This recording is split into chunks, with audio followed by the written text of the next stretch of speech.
psicologia, ela aborda 4 principais linhas teóricas, tá? O que são as linhas teóricas?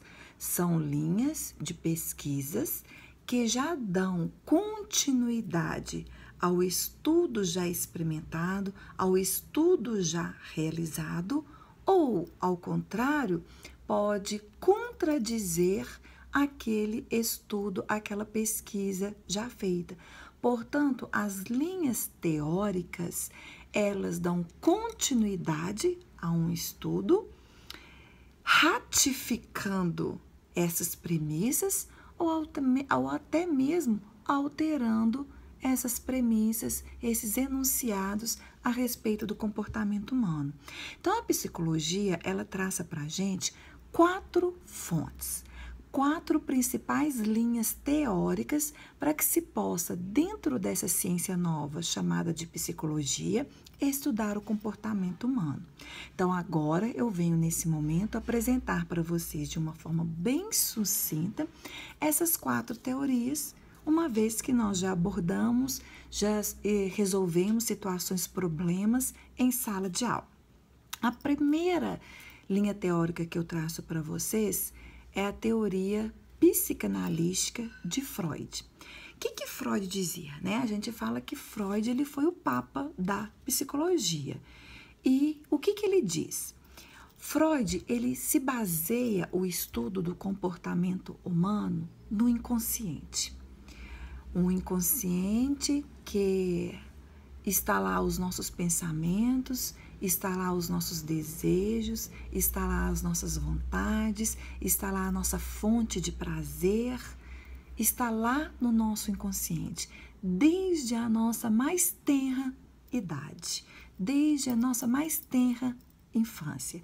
Então, Freud estuda o comportamento humano desde o momento em que o feto foi gerado, um nascimento com vida, logo então a fase bebê, criança, infância, até chegar na fase adulta, que depois nós vamos estudar isso mais na frente.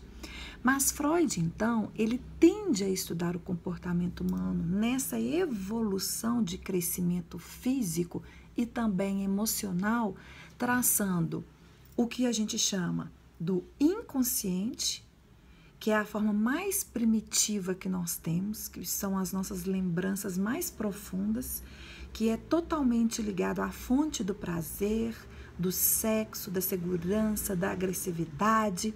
Logo em seguida, nós temos o pré-consciente, que seria, né, essa questão de a gente guardar aquilo que estava no id, buscando um pouco o raciocínio, as questões mais práticas, e o consciente, que é a razão.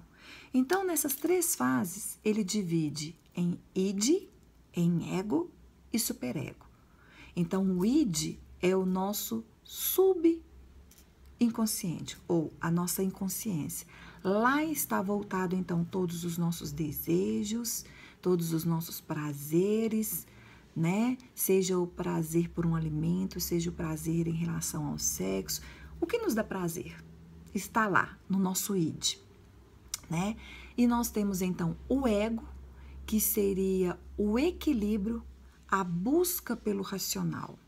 E nós temos o superego, que seria a nossa consciência, a vontade da perfeição.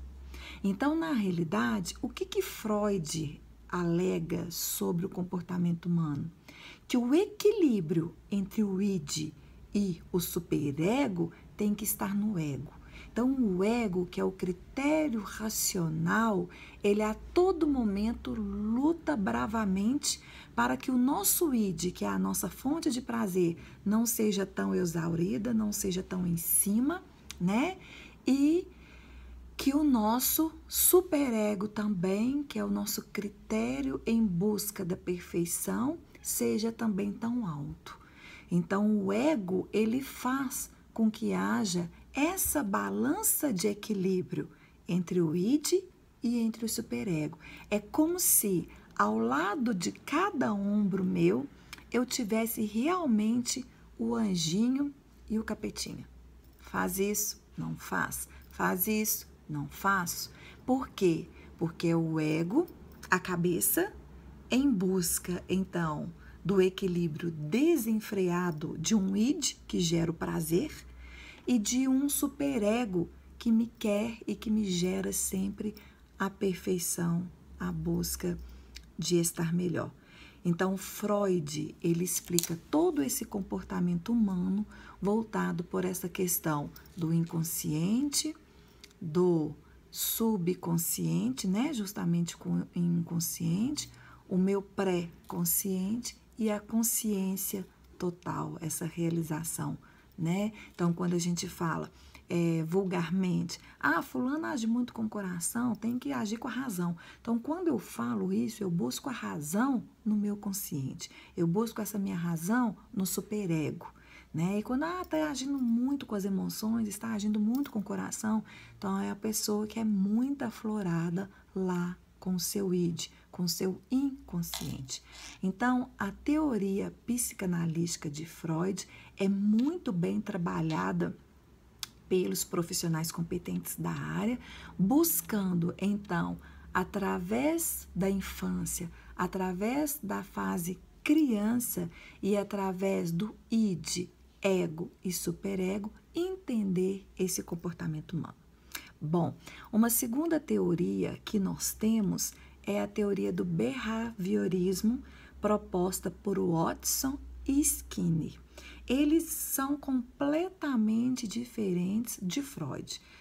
São teorias completamente divergentes que estudam o comportamento humano. Para o behaviorismo, tanto para o Watson e Skinner, que são os doutrinadores, formadores, né, dessa teoria, ela não é formada no subjetivismo, igual de Freud, mas ela é formada no critério objetivo. E o que essa teoria propõe para a gente? Ela estuda o comportamento humano diante do comportamento versus estímulo e o que você apresenta a este estímulo. Então, é o ambiente lhe dá um estímulo e você dá uma resposta ao ambiente de que ele foi proposto. Então, por exemplo, se o ambiente que você está te propõe de que você seja uma pessoa boa e te dá estímulo para isso, você então, talvez ou não, dará uma resposta para o ambiente, daquilo que você absorveu. Então, vamos utilizar o direito de família. Aquela família, então, que a gente observa em que os pais são drogados, em que os pais saem de casa, tem o abandono afetivo, tem o abandono físico por parte desses filhos. Esses filhos, eles estão recebendo qual estímulo através do ambiente em que vive? Estão recebendo amor? Provavelmente não. Estão recebendo carinho? Provavelmente não. O que eles estão recebendo? Bom, eles estão recebendo falta de amor, desrespeito, agressividade, apanhando, agressividade tanto verbal quanto física. Qual é a resposta que esses filhos vão dar para o ambiente deles, para o ambiente escolar, para a sociedade? Talvez uma resposta o quê? Negativa, né? Então, veja, se meu filho, ele produz, se meu filho estuda, se meu filho é completamente organizado, e aí, todo fim da tarde, eu deixo ele ficar jogando no joguinho por meia hora, o que ele vai fazer? Ele todos os dias vai querer reproduzir para que ele possa ganhar, então, a recompensa final. Então, Skinner e Watson, no behaviorismo, eles trabalham com a questão do estímulo, do reforço, um reforço positivo e um reforço negativo, né? Então, veja, se eu sou estimulado a estudar línguas, inglês, francês, italiano, qual é a resposta que eu vou dar? Um cão que vai ser adestrado, qual é o estímulo que ele está ganhando no ambiente? Bom, ele está sendo adestrado e como reforço, ele tem uma recompensa. Então, o cão já sabe, bom, se ele mandar eu ficar de pé e eu fico de pé, com as patinhas para o alto, eu ganho uma bolacha, eu ganho um biscoito. Bom, eu vou continuar fazendo isso. Então, existe o reforço positivo e o reforço negativo, né, que é o condicionamento, proposta, então, pela teoria do behaviorismo. Então, é uma proposta completamente fundada no comportamento mensurável, no comportamento observável, dentro do critério objetivo, do condicionamento, de um reforço positivo, de um reforço negativo. Então, essa é a teoria do behaviorismo, trabalhada por Watson e Skinner, para tentar estudar o comportamento humano. Bom, pessoal, nós temos também uma terceira linha de pesquisa, que é a de Gelsted. Gelsted, ele estuda a percepção do indivíduo. Ele fala o seguinte: como que se estuda o comportamento humano? Estudando cada indivíduo em separado, a sua individualidade. Cada indivíduo é ímpar, é único, é individual nesse mundo. Então, para que se possa entender eu, Daniela, o profissional competente tem que estudar a minha pessoa e perceber como eu, Daniela, por mim mesma, enxergo o ambiente social, cultural, religioso, o qual eu vivo. Então, para Gelsted, cada ser é único e ele deve ser visto de maneira única, ímpar, para que se possa entender esse indivíduo, tá bom? E, por fim, nós temos a última teoria, que é a teoria humanista. Essa teoria, ela se contrapõe ao behaviorismo e vem dizer o seguinte: pessoal do behaviorismo, vocês não podem ser tão ou levar tão a ferro o critério do objetivismo. Tem que ter um critério aí subjetivista, sim. Tem que haver uma maleabilidade. E essa teoria, ela propõe a autorrealização. Só se estuda o comportamento do ser humano, do humano, verificando a sua autorrealização, o seu crescimento pessoal, a sua segurança, a sua vida familiar, a sua vida profissional, portanto, o seu crescimento pessoal. Né? Se ele conseguiu crescer, se ele está satisfeito em todas as suas áreas, em todas as suas esferas, né? Que tipo de indivíduo é esse? Agora, aquele indivíduo que ele não consegue crescer pessoalmente, ele não consegue crescer profissionalmente, atrás de seus desejos, atrás de suas vontades, e aí logo realmente deve vir a frustração, que tipo de indivíduo é esse?